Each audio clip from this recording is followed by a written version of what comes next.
Assalamualaikum warahmatullahi wabarakatuh. Hello everyone. Perkenalkan, nama saya Lovita Anggreni dengan NPM A1D021022. Di sini saya akan membuat video mata kuliah pengelolaan pendidikan dengan dosen pengampu DRA Muhammad Kristiawan MPD.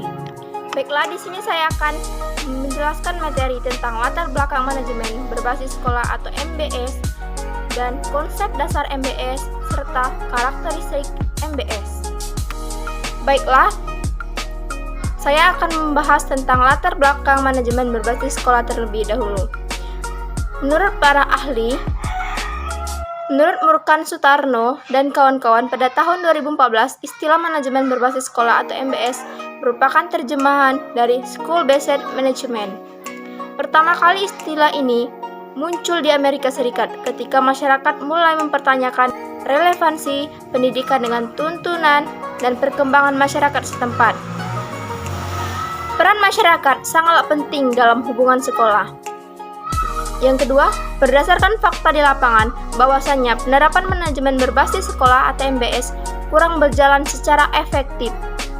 Hal ini, manajemen berbasis sekolah, The Manager Review, ditandai dengan kurang siapnya sumber daya manusia dalam mengelolanya, sehingga tugas pokok dan fungsi kurang berjalan secara maksimal. Di samping itu juga masyarakat kurang peduli terhadap kemajuan sekolah. Masyarakat menganggap tanggung jawab sekolah hanyalah tanggung jawab pemerintah. Dan pokok pembahasan yang kedua yaitu konsep manajemen berbasis sekolah. Menurut Hidayanto 2010, MBS bertujuan untuk menjadikan sekolah lebih mandiri atau memberdayakan sekolah melalui pemberian kewenangan atau otonomi, flexibility yang lebih besar kepada sekolah dalam mengelola sumber daya dan mendorong partisipasi warga sekolah dan masyarakat meningkatkan mutu pendidikan. Konsep MBS merupakan kebijakan baru yang sejalan dengan paradigma desentralisasi dalam pemerintah. Strategi yang diharapkan agar penerapan MBS dapat benar-benar meningkatkan mutu pendidikan sebagai berikut. Yang pertama yaitu menciptakan prakondisi yang kondusif untuk dapat menerapkan MBS. Yang dimaksud di sini yaitu meningkatkan kapasitas komitmen seluruh warga sekolah termasuk masyarakat dan orang tua siswa. Dan yang kedua, membangun budaya sekolah atau school culture yang demokratif, transparan, dan akuntabel, serta membiasakan sekolah membuat laporan pertanggungjawaban kepada masyarakat. Sedangkan menurut Kristiawan pada tahun 2017, untuk dapat meningkatkan mutu pendidikan melalui MBS, pengelolaan harus didasarkan kepada 8 standar nasional pendidikan, terutama standar pengelolaan. Standar pengelolaan pendidikan diharapkan dapat 1. Melaksanakan visi dan misi sekolah yang diputuskan bersama. Yang kedua, menetapkan tujuan, terutama merumuskan indikator dan target mutu lulusan. Yang ketiga, menetapkan strategi dengan melibatkan semua pihak untuk mewujudkan sekolah yang diharapkan dan dapat meningkatkan mutu lulusan. Yang terakhir atau yang keempat, menetapkan kebijakan dan program peningkatan mutu lulusan dengan berbagai program yang mendukung pencapaian prestasi siswa, baik secara akademik maupun non-akademik. Sedangkan menurut Rohiyat tahun 2010, dalam menguraikan karakteristik MBS, pendekatan sistem yaitu input, proses, dan output digunakan untuk memandunya. Output yang diharapkan, sekolah memiliki Output sekolah adalah prestasi sekolah yang dihasilkan melalui proses pembelajaran dan manajemen di sekolah. Output terbagi menjadi 2, yaitu output berupa prestasi akademik dan output prestasi non-akademik. Yang kedua, proses pada umumnya sekolah yang efektif memiliki sejumlah karakteristik proses sebagai berikut. A. Proses belajar mengajar dengan efektivitas yang tinggi. Sekolah yang memiliki efektivitas proses belajar mengajar atau PBM yang tinggi menerapkan MBS. Hal ini ditujukan oleh sifat PBM yang menekankan kepada pemberdayaan serta didikan.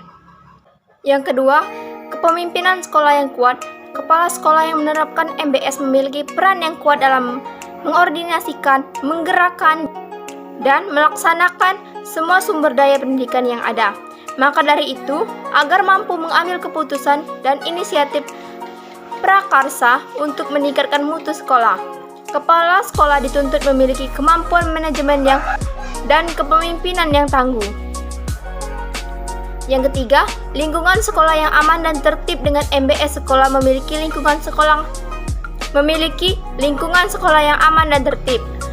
Sekolah yang memiliki lingkungan atau iklim belajar yang aman, tertib dan nyaman sehingga proses belajar mengajar dapat berlangsung dengan nyaman. Yang keempat, pengelolaan tenaga kependidikan yang efektif. Tenaga kependidikan yang diperlukan untuk menyukseskan MBS adalah tenaga kependidikan yang mempunyai komitmen yang tinggi dan selalu sanggup menjalankan tugasnya dengan baik. Yang kelima, sekolah memiliki budaya mutu. Sekolah MBS memiliki budaya mutu yang memiliki elemen-elemen sebagai berikut. A. Informasi kualitas harus digunakan untuk perbaikan. B. Kewenangan harus sebatas dengan tanggung jawab. C. Hasil harus diikuti penghargaan atau rewards, atau sanksi atau punishment. D. Kolaborasi dan sinergi bukan kompetensi, harus menjadi basis untuk kerjasama. E. Warga sekolah merasa aman terhadap pekerjaannya. F.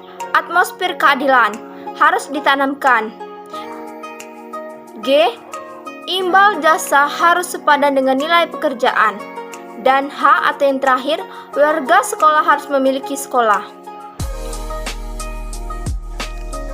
Yang keenam, sekolah memiliki teamwork yang kompak, cerdas, dinamis dengan MBS. Sekolah memiliki teamwork. Teamwork itu merupakan karakteristik yang dituntut oleh MBS karena output pendidikan merupakan hasil kolektif warga sekolah, bukan hasil individu. 7. Sekolah memiliki kewenangan atau kemandirian. MBS memiliki kewenangan yaitu melaksanakan yang terbaik bagi sekolah sehingga dituntut untuk memiliki kemampuan dan kesanggupan kerja yang baik. 8. Sekolah memiliki keterbukaan atau transparansi manajemen. Keterbukaan atau transparansi ini ditunjukkan dalam pengambilan keputusan, perencanaan dan pelaksanaan kegiatan, penggunaan uang dan sebagainya yang selalu melibatkan pihak-pihak terkait sebagai alat kontrol. 9. Sekolah melakukan evaluasi dan perbaikan secara berkelanjutan. Yang terpenting adalah bagaimana memanfaatkan hasil evaluasi belajar tersebut untuk memperbaiki dan menyempurnakan proses belajar mengajar di sekolah. Yang ke-10, memiliki komunikasi yang baik. Akan membuat teamwork yang kuat, kompak, cerdas sehingga berbagai kegiatan sekolah dapat dilakukan secara merata oleh warga sekolah. 11. Manajemen lingkungan hidup sekolah baik. Sekolah melakukan upaya-upaya untuk meningkatkan pengetahuan, keterampilan dan kesadaran warga sekolah tentang nilai-nilai lingkungan hidup. Baiklah, di sini saya akan membahas pokok pembahasan yang terakhir yaitu 3. Input pendidikan. Input pendidikan memiliki kebijakan, tujuan, dan sasaran mutu yang jelas. Secara formal, sekolah menyatakan dengan jelas tentang keseluruhan kebijakan, tujuan, dan sasaran sekolah yang berkaitan dengan mutu. Kebijakan dan tujuan dan sasaran mutu tersebut dinyatakan oleh kepala sekolah dan disosialisasikan kepada semua warga sekolah sehingga tertanam pemikiran, tindakan, kebiasaan hingga sampai pada kepemilikan karakter mutu oleh warga sekolah. Baiklah, itu saja yang dapat saya sampaikan pada materi kali ini. Saya memohon maaf apabila ada kesalahan dalam pembacaan atau pembuatan PPT yang saya lakukan. Terima kasih. Wassalamualaikum warahmatullahi wabarakatuh.